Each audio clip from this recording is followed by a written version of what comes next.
బీరంగూడ శ్రవణ్ సాయి హత్య కేసుకి సంబంధించి పోస్టుమార్టం చేసినటువంటి డాక్టర్ ప్రస్తుతం మనతో పాటు ఉన్నారు.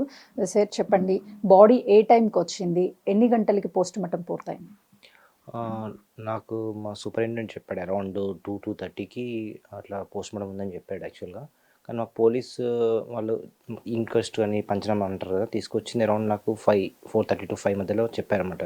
ఇలా ఉంది ఈ కేసు, ఇలా ఆహ్, శ్రవణ్ సాయి అని పోస్ట్‌మార్టం చేయాలని. సో, వాళ్ళు బ్రీఫ్ చేశారు కొద్దిగా ఇది కేసు.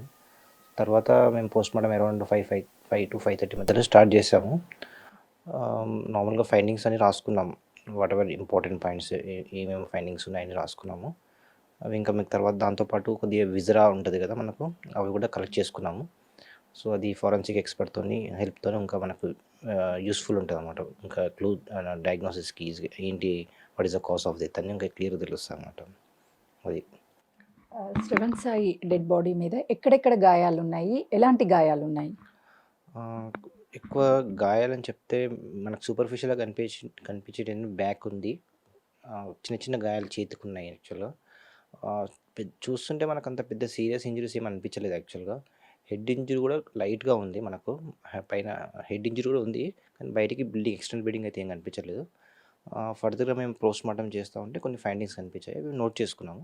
సో ఫైండింగ్స్తో పాటు మనము ఫోరెన్సిక్ రిపోర్ట్ కూడా ఒకసారి వెయిట్ చేయాలి, దాని రిపోర్ట్స్ ఏమొస్తాయో చూసాక మనకు కన్ఫర్మేషన్ కాజ్ ఆఫ్ డెత్ అని తెలుస్తుంది మనకు. అంటే మీరు పోస్టుమార్టం చేసేటప్పుడు తన శరీరం మీద ఉన్నటువంటి గాయాలను చూస్తే ఎలాంటి ఆయుధాలతో గాయాలు చేస్తే అలా అయి ఉండొచ్చు? గాయాలు అంటే జనరల్గా దాంట్లో మనకు సపోజ్ హెడ్ ఇంజరీ అనుకోండి, మనకు అట్లా కట్ ఇంజరీస్ కానీ ఏం లేదు. ఓన్లీ కొద్ది స్వెల్లింగ్ ఉందని ఏదైనా బ్లంట్ వెపన్ అట్లా ఉండొచ్చు. బ్లంట్ వెపన్తో అట్లా ఏమంటారు అసాల్ట్ అవుతా కూడా జనరల్గా అట్లా ఇంజరీస్ ఉంటాయి. చిన్న చిన్న సూపర్ఫిషియల్ ఇంజరీస్ కూడా ఉన్నాయి. చిన్న చిన్న రాసుకుపోవడం అట్లా అంటారు కదా, అట్లా చిన్న చిన్న ఇంజరీస్ ఉన్నాయి. సో ఏదైనా షార్ప్ వెపన్ అయితే లేదండి, బ్లంట్ వెపనే ఉంటుంది మోస్ట్ ప్రాబబ్లీ అయితే ఉంటుంది. ఇలాంటి దాడి వల్ల శ్రవణ్ సాయి ఎన్ని గంటల్లో ప్రాణాలు కోల్పోయే అవకాశం ఉంటుంది? జనరల్గా మనకు ఎలాంటి సూపర్ఫిషియల్ ఇంజరీస్ చూస్తుంటే మనకు వెరీ రేర్ కేసెస్ ఇట్లా అవుతుంటాయి. కానీ హెడ్ ఇంజరీ కూడా మనకు ఎక్కువ కనిపించలేదు అసలు చెప్పాలంటే. కానీ కొంతమందికి ఇలా అవుతుంది. ఏమైనా హెడ్ ఇంజరీ అయినప్పుడు మనకు సూపర్ఫిషియల్ ఏం కనిపించకపోయినా లోపల బ్లీడింగ్, ఇంట్రాక్రైనల్ బ్లీడింగ్ అయి ఉంటుంది. ఇలాంటి కేసెస్లో మనకు స్లోగా బ్లీడ్ లీక్ అవుతూ ఉంటుంది. ఇప్పుడు మనకు తగిలిన వెంటనే కొంతమందికి సివియారిటీ ఎక్కువ ఉందనుకోండి, అది తొందరగా బ్లడ్ లీక్ అయిపోతుంది బ్రెయిన్‌లో. ఒకవేళ మోడరేట్ సివియారిటీ ఉందనుకోండి, ఆ సివియారిటీ స్లోగా బ్రెయిన్‌లో బ్లడ్ లీక్ అవుతా ఉంటది స్లోగా. So, at certain point of time ఆ బ్లడ్ ఎక్కువైపోయి బ్రెయిన్ మీద ప్రెషర్ ఎక్కువ పడతది. దట్ కాసెస్ ఇలాంటి ఆహ్, ఇన్సిడెంట్స్ ఇలా జరుగుతాయన్నమాట. దాని తర్వాత అన్‌కాన్షియస్ అయిపోతారు. ఇట్ విల్ టేక్ టైమ్ అన్నమాట కొన్ని కేసెస్‌లో. సో, ఐ సస్పెక్ట్ ఈ కేసెస్‌లో కూడా అలానే అయ్యుండొచ్చని నేను అనుకుంటున్నాను. శ్రవణ్ సాయి ఒంటి మీద చిన్న చిన్న గాయాలతో పాటు వెనుక సైడ్ గాయాలు కూడా ఉన్నాయి గదా! మేజర్‌గా ఏ గాయం వల్ల తను చనిపోయి ఉంటాడు? I feel it is head injury అండి. Head injury. వాట్ ఫైండింగ్స్ నేనైతే ఫైండింగ్స్ ఏం చెక్ చేశానో, ఆ ఫైండింగ్స్ ప్రకారం I feel it is head injury. అంటే మీకు పోలీసులు ఏమైనా సరే ఈ కేస్‌కి సంబంధించి ముందస్తుగా ఎక్కడెక్కడ ఇంజ్యూరీ అయ్యాయి, ఎలాంటివేమన్నా అలాంటి రిపోర్ట్ ఏమన్నా ఇస్తారా? అలాంటి వాళ్ళేమి ఇవ్వరండి. జస్ట్ వాళ్ళ సినారియో చెప్తారు. సో అండ్ సో ఇలా అయింది. ఆహ్, ఆహ్, సో అండ్ సో బాడీ ఇట్లా ఎవరైతే అటెండర్స్ ఉన్నారో వాళ్ళ గురించి వీళ్ళ గురించి చెప్తారు అంతేగాని మాకు క్రైమ్ సీన్ గానీ ఇవేమి ఎక్స్‌ప్లెయిన్ చేయరు. జస్ట్ మనకు we are concerned with only body ఎట్లా ఉంది, మన ఇంజ్యూరీస్ ఎలా ఉన్నాయి, ఆ ఇంజ్యూరీస్‌తోని మనకేం క్లూస్ దొరుకుతాయి. దాంతో పాటు మనము ఐ ఎట్లా ఉంది, నోస్ ఎట్లా ఉంది, ఇవి చూసుకుంటాం ఫైండింగ్స్‌తోని. సో దట్ మనకు ఇది నేచురల్ కాజ్ ఆఫ్ డెత్ ఇలాంటి కాజ్ ఆఫ్ డెత్ అనేది ఒక ఐడియా వస్తదన్నమాట. క్రికెట్ బ్యాట్‌తో కొట్టడం వల్లే చనిపోయాడు అని అంటున్నారు. దాని మీద మీరేమంటారు? అది ఇప్పుడే మనం కన్ఫర్మ్ చేయలేము. అది ఎందుకంటే వెపన్స్ ఏదో బ్లంట్ అంటే చాలా వెపన్స్ ఉండొచ్చు. వి డోంట్ నో కదా!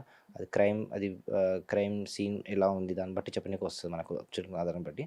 బట్ బ్లంట్ వెపన్ అయితే చెప్పగలుగుతాం. We don't know, blunt weapon అయితే ఉండొచ్చు. దాంతో ఇంజ్యూరీస్ అయితే అలానే అనిపిస్తున్నాయి. అంటే ఓకే. పోస్టుమార్టం చేసేటప్పుడు మీకు స్పెషల్‌గా తన మీద ఎంతమంది దాడి చేశారు? ఎలా దాడి చేశారు అనేది ఏమన్నా తెలుస్తుందా? తనకి తాకినటువంటి దెబ్బల వల్ల? నో. ఇలాంటి దాంట్లో మనకు తెలవదండి. పోస్ట్‌మార్టం ఎంతమంది చేశారనేది మనకు వెరీ డిఫికల్ట్ టు సే అలాంటి కేసెస్‌లో. We can't say anything like that. ఎందుకంటే మనకు అది ఇంకా ఫోరెన్సిక్ ఎక్స్‌పర్ట్ అవసరం ఉంటది, ఎంతమంది చేశారనేది. ఎందుకంటే అది కూడా మనం చెప్పలేము, ఎందుకంటే క్రైమ్ సీన్ బట్టి చెప్పడానికి వస్తుంది. మనకు డాక్టర్స్కి అయితే we are concern only with the body, ఇట్లా ఉంది, ఇంజరీస్ ఏమున్నాయి, ఎక్కడెక్కడ ఇంజరీస్ ఏమున్నాయి, ఇంటర్నల్ ఇంజరీస్ ఎలా ఉన్నాయి, దాంతో మనకు క్లూ తెలుస్తుంది మనకు. బాడీని చూడంగానే మీకు ఏమన్నా ఎవరైనా ఫింగర్ ప్రింట్స్ అంటే చేతి ముద్రలు కానీ లేకపోతే కాళ్ళతో కొట్టినవి కానీ ఏమన్నా అలాంటి మార్క్స్ ఏమన్నా బాడీ మీద ఉన్నాయా?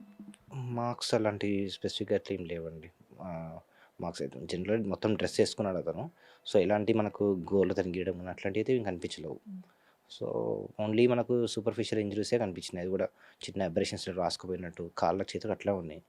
ఈవెన్ చెక్డ్ మనకు బాడీ చెస్ట్లో అంతా కూడా చెక్ చేశాను. బట్ ఇంటర్నల్ బ్లీడింగ్ అయితే లేదు ఎక్కువ కూడా. Only I feel it is only head injury, that is the main cause of this. హెడ్కి బ్లీడింగ్ అవ్వడం కానీ లేకపోతే స్వెల్లింగ్ రావడం కానీ ఏమన్నా ఉందా హెడ్? అది సూపర్ఫిషియల్గా అంత లేదు కానీ ఇంటర్నల్ బ్లీడింగ్ ఉంది. That resulted in cause of death I feel. So ఇంకా మనకు దాంతోపాటు ఇంకా ఫోరెన్సిక్ రిపోర్ట్ రావాలి యాక్చువల్గా, మనకు విజర్ అవన్నీ పంపించాం కదా, దాన్ని కూడా కోరిలేట్ చేసుకోవాలి. అదొకటి ప్లస్ పోలీస్ ఇన్వెస్టిగేషన్ వాళ్ళు కూడా చూడాలి క్రైమ్ సీన్ ఎలా ఉంది చూసుకొని మనం ఇవన్నీ ఓవరాల్గా పిక్చర్ చూడాల్సి వస్తుంది. మన సైడ్ నుంచి, డాక్టర్ సైడ్ నుంచి దీస్ ఇంజరీస్ ఏమేమి ఉన్నాయి, which injuries causing likely cause of death అనేది మాత్రమే నేను చెప్పగలుగుతాను at present situation. Post mortem report ఎప్పుడు వచ్చే అవకాశం ఉంటుంది, ఎన్ని రోజులు పట్టవచ్చు? పోస్ట్ మార్టం రిపోర్ట్ అనేది మోస్ట్ ప్రాబ్లీ 2 to 3 వీక్స్లో వస్తుండొచ్చు. ఈవెన్ ఐ డోంట్ నో సిగ్గులు చెప్పాలంటే.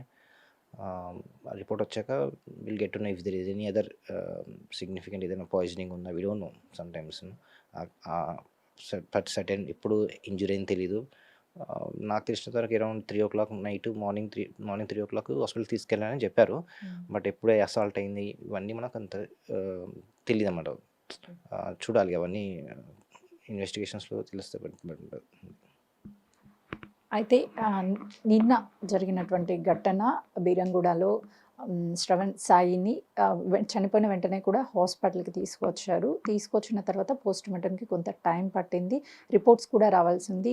తన శరీర భాగాల మీద అక్కడక్కడ గీతలు మాత్రమే ఉన్నాయి, పెద్ద ఇంజూరీస్ లేదు. ఏదైతే హెడ్కి తాకినటువంటి ఇంటర్నల్ బ్లీడింగ్ వల్ల తను చనిపోయారు. పోస్ట్ మార్టం రిపోర్ట్ రావడానికి టైం పడుతుంది, ఫోరెన్సిక్ కూడా పంపించాము రిపోర్ట్స్ అని చెప్పేసి డాక్టర్ చంద్రశేఖర్ చెప్తున్నారు. కెమెరామెన్ శ్రీనుతో సుజాత, బీరంగూడ.